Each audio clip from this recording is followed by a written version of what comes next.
আউযুর মধ্যে কয়টা নিয়ম পেয়েছি একটু দেখি। হামজাটা হচ্ছে হামজাতুল কতঈ, রু এটা হচ্ছে মধ্যে তবাঈ। কিভাবে বুঝলাম? পেশের বাম পাশে যজমলা ওয়াও মদের হরফ। মদের হরফ হলে একালিফ টেনে পড়তে হয়। আউযু বিল্লাহি মিনাশ শাইতানির রাজিম, বিসমিল্লাহির রহমানির রহিম। সম্মানিত জ্ঞান পিপাসু ভাই ও বোনেরা, আসসালামু আলাইকুম ওয়া রাহমাতুল্লাহি ওয়া বারাকাতুহু। অনেক ভাই বোনদের অনুরোধের ভিত্তিতে ৭৫ নং পর্বটি আপনাদের মাঝে উপস্থাপন করতে পেরে আল্লাহ পাক রব্বুল আলামিনের দরবারে শুকরিয়া জ্ঞাপন করছি, আলহামদুলিল্লাহ। আজকে তারই ধারাবাহিকতায় সূরা নাস সম্পূর্ণ সূরাতে কয়টি তাজবিদ নিয়ম আছে ও কি কি, আর চিনার কৌশলগুলো নিয়ে বিস্তারিত আলোচনা করব ইনশাআল্লাহ। ভিডিও সামান্য লম্বা হলেও ধৈর্য সহকারে না টেনে দেখলে পবিত্র আল কোরআন সহি শুদ্ধভাবে তেলাওয়াত শিখতে পারবো ইনশাআল্লাহ। অনুরোধ থাকবে সহজ কোরআন শিক্ষা চ্যানেলটি সাবস্ক্রাইব করে রাখবেন। ওয়া মা তাওফীকি ইল্লা বিল্লাহ। চলুন মূল আলোচনায় যাওয়া যাক। আমরা স্ক্রিনে দেখতে পাচ্ছি সকল তাজবিদ নিয়ম একত্রে বুঝে নেই। আউযুর মধ্যে কয়টা নিয়ম পেয়েছি একটু দেখি। হামজাটা হচ্ছে হামজাতুল কতঈ, রু এটা হচ্ছে মধ্যে তবাঈ। কিভাবে বুঝলাম? পেশের বাম পাশে যজমলা ওয়াও মদের হরফ। মদের হরফ হলে একালিফ টেনে পড়তে হয়। বিল্লাহি, বিল্লাহির মধ্যে আমরা দুইটা নিয়ম পেয়েছি। এটা হচ্ছে আল্লাহু শব্দের তাসদীদের ডানে জের এসেছে, এজন্য আল্লাহু শব্দটি বারিক হবে। আর দ্বিতীয় নাম্বারটা হলো লামর উপরে খাড়া জবর এসেছে, এজন্য এটার মধ্যে তবাঈ একালিফ টেনে পড়তে হবে। মিনাশ শাইতানির রাজিম, এখানে কয়টা নিয়ম এসেছে আমরা একটু দেখার চেষ্টা করি। এই আলিফটা হচ্ছে হামজাতুল ওয়াসল, এটার উচ্চারণ হবে না। শাই এটা হচ্ছে লিনের হরফ, তাড়াতাড়ি পড়তে হবে। জবরের বাম পাশে যজমলা ইয়া। ত এটা হচ্ছে মধ্যে তবাঈ, জবরের বাম পাশে খালি আলিফ মদের হরফ। নির এই আলিফটা আছে, আলিফটা হচ্ছে হামজাতুল ওয়াসল। র র এটা হচ্ছে পুর। আমরা রর নিয়মটা যদি না জেনে থাকি তাহলে সহজ আল কোরআন শিখি প্লেলিস্ট থেকে আমরা একটু দেখে আসতে পারি। জিম এটা হচ্ছে মধ্যে আরজি। কেন? এটা মদের হরফের বামের হরফে ওয়াকফ হয়েছে। আউযু বিল্লাহি মিনাশ শাইতানির রাজিম, বিসমিল্লাহ। এই যে এখানে মিল্লার মধ্যে দুটা নিয়ম আমরা পেয়েছি। একটা হচ্ছে আল্লাহু শব্দের তাসদীদে ডানে জের এসেছে, এজন্য আল্লাহ শব্দটি বারিক হবে। আরেকটা হচ্ছে লামর উপরে খাড়া জবর এসেছে, এজন্য এটার মধ্যে তবাঈ একালিফ টেনে পড়তে হবে। হির রহমানির, এখানে একটু দেখি আলিফটা আছে, আলিফটা হচ্ছে হামজাতুল ওয়াসল, এটার উচ্চারণ হবে না। র এটা পুর হবে। কেন? রর উপরে জবর কিংবা পেশ হলে রকে পুর করে পড়তে হয়। মা এটা হচ্ছে মধ্যে তবাঈ। কিভাবে বুঝলাম? মিমের উপরে খাড়া জবর এসেছে। নির রহিম, এখানে আমরা আলিফটা উচ্চারণ করি নাই, কারণ আলিফটা হচ্ছে হামজাতুল ওয়াসল। র এ র আবার পুর হয়েছে, রর উপরে জবর এসেছে। হিম এটা হচ্ছে মধ্যে আরজি। কিভাবে বুঝলাম? মদের হরফের বামের হরফে ওয়াকফ হয়েছে। বিসমিল্লাহির রহমানির রহিম। আমরা একটু দেখি কুল আউযু, এখানে কয়টা নিয়ম এসেছে।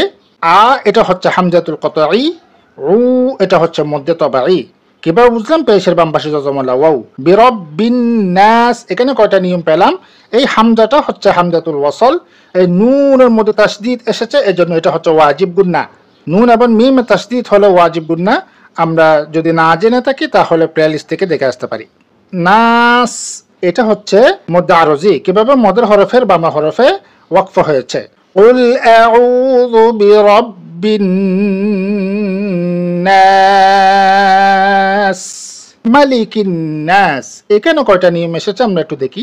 আলিফটা হচ্ছে হামজাতুল ওয়াসল, এটা উচ্চারণ হবে না। এই যে নুন, নুনের মধ্যে তাসদীদ এসেছে, এজন্য এটা ওয়াজিব গুন্না। আর নাস এটা হচ্ছে মধ্যে আরজি, মদের হরফের বামের হরফে ওয়াকফ হয়েছে। মালিকিন নাস। এবার দেখি ইলাহিন নাস, এখানে কয়টা নিয়ম পেলাম। লা এই যে লামের উপরে খাড়া জবর এসেছে, এই জন্য এটা মধ্যে তবাই একালিফ টেনে পড়তে হবে।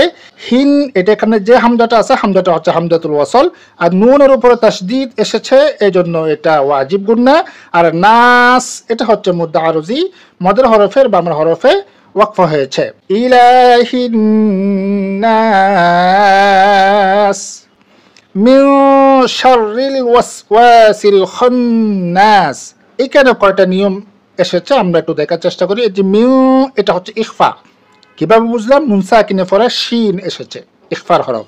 আলিফটা হচ্ছে হামজাতুল ওয়াসল, এটা উচ্চারণ হবে না। ওয়া এটা হচ্ছে মধ্যে তবাই, জবর বাম পাশে কালি আলিফ মদের হরফ হয়েছে। আলিফটা হচ্ছে হামজাতুল ওয়াসল, এটা উচ্চারণ হবে না। খন এটা হচ্ছে ওয়াজিব গুন্না, যে নুনের উপরে তাসদীদ এসেছে। আর নাস এটা হচ্ছে মধ্যে আরজি, মদের হরফের বামের হরফে ওয়াকফা হয়েছে। মিন শাররিল ওয়াসওয়াসিল খান্নাস আল্লাযী ইউওয়াসওয়িসু ফি সুদুরিন নাস। এখানে কয়টা নিয়ম পেলাম? প্রথমে হচ্ছে হামজাতুল ওয়াসল। এই হামজাতুল ওয়াসল যখন আয়াতের শুরুতে হয় তখন সেটা উচ্চারিত হয়। যখন আলিফের পরে লাম থাকে, হামজাতুল ওয়াসলের পরে যখন লাম থাকে তখন নিচ থেকে একটা জবর দিয়ে পড়তে হয়। আমাদের জানা না থাকলে আমরা প্লেলিস্ট থেকে একটু দেখে আসবো কষ্ট করে। রি এটা হচ্ছে মধ্যে তবাই, কিভাবে বুঝলাম? জের বাম পাশে জজমালা ইয়া মদের হরফ। ফি এটা হচ্ছে মধ্যে তবাই, জের বাম পাশে জজমালা ইয়া মদের হরফ। দু এটা হচ্ছে মধ্যে তবাই, পেশের বাম পাশে জজমালা ওয়াও মদের হরফ। এই আলিফটা হচ্ছে হামজাতুল ওয়াসল, এটা উচ্চারিত হবে না। রিন এটা হচ্ছে ওয়াজিব গুন্না, কেননা নুনের উপরে তাসদীদ এসেছে। নাস এটা হচ্ছে মধ্যে আরজি, মদের হরফের বামের হরফে ওয়াকফ হয়েছে। আল্লাযী ইউওয়াসওয়িসু ফি সুদুরিন নাস মিনাল জিন্নাতি ওয়ান নাস। এখানে আমরা কয়টা নিয়ম পেলাম? এই আলিফটা হচ্ছে হামজাতুল ওয়াসল, এটা উচ্চারণ হবে না। আর জিন এটা হচ্ছে ওয়াজিব গুন্না, কেননা নুনের উপরে তাসদীদ এসেছে। নাতি ওয়ানের যে আলিফটা আছে এটা হচ্ছে হামজাতুল ওয়াসল, এটা উচ্চারণ হবে না। আর ওয়ান এটা হচ্ছে ওয়াজিব গুন্না, কেননা নুনের উপরে তাসদীদ এসেছে। নাস এটা হচ্ছে মধ্যে আরজি, মদের হরফের বামের হরফে ওয়াকফ হয়েছে। মিনাল জিন্নাতি ওয়ান নাস। এখন আমরা পুরা সূরাটা একবার রিডিং পড়ার চেষ্টা করি। আউযু বিল্লাহি মিনাশ শাইতানির রাজীম। বিসমিল্লাহির রহমানির রহিম। কুল আউযু বিরাব্বিন নাস মালিকিন নাস ইলাহিন নাস মিন শাররিল ওয়াসওয়াসিল খান্নাস আল্লাযী ইউওয়াসওয়িসু ফি সুদুরিন নাস মিনাল জিন্নাতি ওয়ান নাস। এরপরেও যদি কারো বুঝে না আসে তাহলে কমেন্টে জানাবেন, ইনশাআল্লাহুল আজিজ যতটুকু সম্ভব বুঝিয়ে দেওয়ার চেষ্টা করব। রাসূলুল্লাহ সাল্লাল্লাহু আলাইহি ওয়াসাল্লাম বলেন, বাল্লিগু আন্নি ওয়ালাউ আয়াহ, অর্থাৎ তোমরা আমার পক্ষ থেকে পৌঁছাও যদি তা একটি আয়াতও হয়। এই হাদিসের অনুসরণে লাইক, কমেন্ট ও শেয়ার করে ধর্মপ্রাণ মুসলিম ভাই বোনদের শিকার সুযোগ করে দিই, কেননা আমাদের শেয়ারের ফলে একজন ভাই কিংবা বোন যদি শিখতে পারেন তাহলে আমরাও সওয়াবের ভাগীদার হব ইনশাআল্লাহ। পরিশেষে বলবো, আমরা যারা সহজ কোরআন শিক্ষা ইউটিউব চ্যানেল থেকে দেখছি, চ্যানেলটি সাবস্ক্রাইব করে বেল আইকনটা অন করে দেই। আর আমরা যারা ফেসবুক পেজ থেকে দেখছি, পেজটি ফলো করে রাখি, যাতে আমরা পরবর্তী ভিডিওগুলো ধারাবাহিকভাবে দেখে শিখতে ও জানতে পারি। আগামী পর্ব দেখার আমন্ত্রণ জানিয়ে এখানেই শেষ করছি। আসসালামু আলাইকুম ওয়া রাহমাতুল্লাহি ওয়া বারাকাতুহু।